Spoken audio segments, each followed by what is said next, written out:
Shalom, shalom, très chers frères et sœurs, soyez bénis dans le nom de Jésus-Christ. Le thème de ce jour s'intitule « Comment provoquer son miracle ?»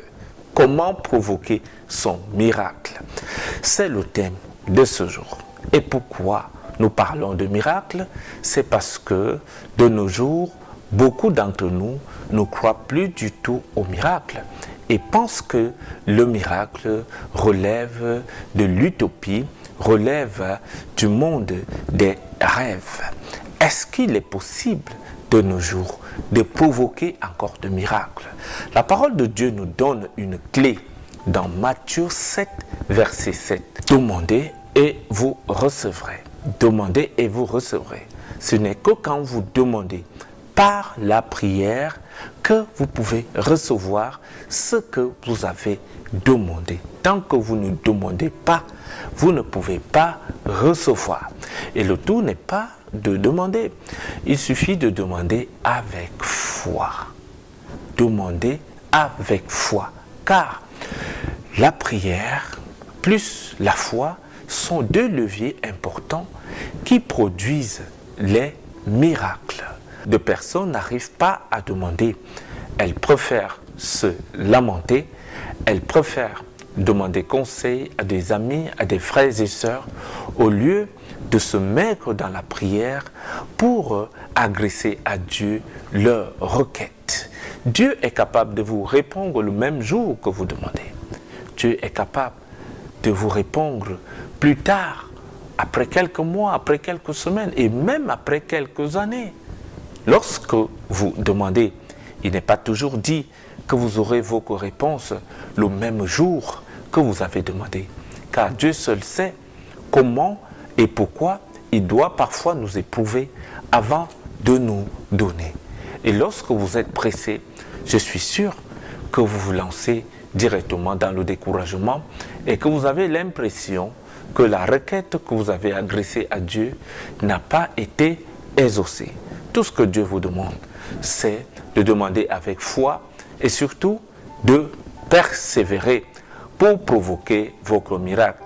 Il est clair que la majorité des personnes qui demandent des miracles, c'est des personnes qui ont déjà fait des efforts, qui ont déjà fait toute forme de sacrifice, qui ont déjà tourné le tour des hôpitaux, qui ont déjà fouillé de toutes les façons par leur propre force et n'ont jamais trouvé la solution.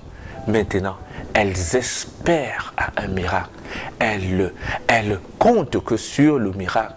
Elles comptent seulement sur le miracle pour sortir de cette situation parce que les efforts n'ont rien produit. Est-il possible en ce moment-là d'avoir une solution, d'avoir son miracle? Le livre de 1 Samuel 1, versets 10 à 11, c'est l'histoire de Anne.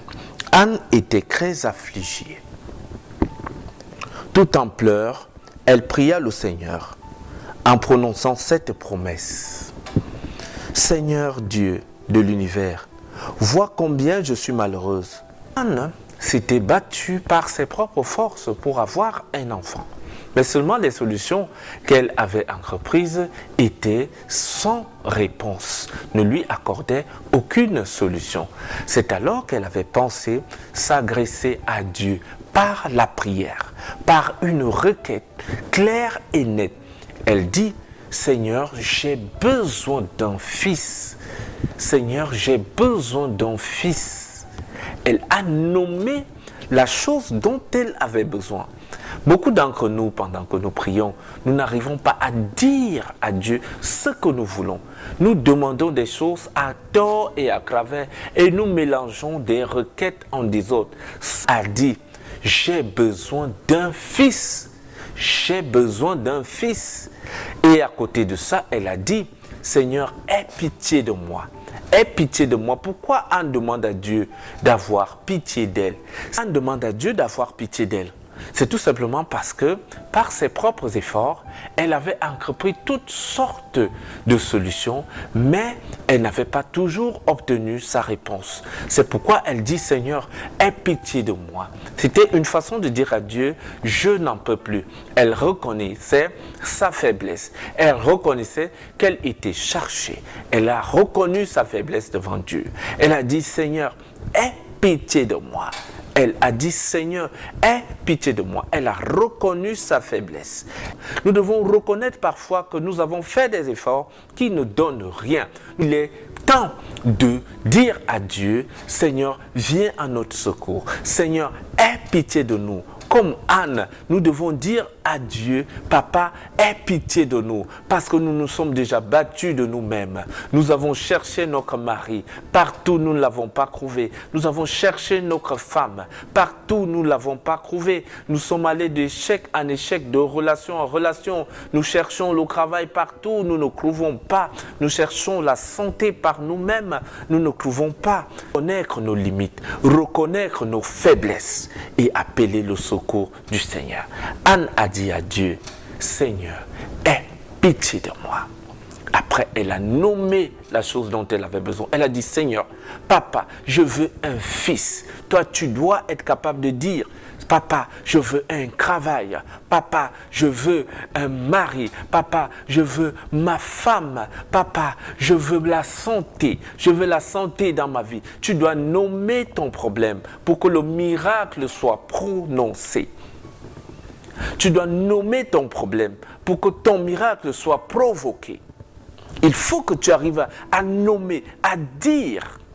Comme Anne, elle a dit, je veux un fils. Et ensuite, faire une promesse à Dieu. Anne a dit, si tu me bénis, si tu me donnes cet enfant que je te demande, je le mettrai à ton service. Voilà. Si tu me donnes cet enfant, je le mettrai à ton service. Si tu me donnes ce travail, qu'est-ce que tu feras? Quelle est la promesse que toi tu donneras à Dieu? Si Dieu te donne ce mari, quelle est la promesse que tu seras prête à lui faire? Quel est le sacrifice que tu seras prêt à faire avec cette bénédiction que Dieu t'aura donnée? Si Dieu te donne cet enfant, quelle est la promesse que tu donneras à Dieu si jamais il te donne cet enfant? Dans ton miracle, tu as besoin de faire une promesse à Dieu. De dire à Dieu, si tu me bénis, je ferai ceci de ce travail, je ferai ceci de ce mariage. Voilà comment je vais consacrer cet enfant à ton service. Il faut être capable de faire une promesse à Dieu lorsque nous voulons que le miracle soit provoqué dans notre vie.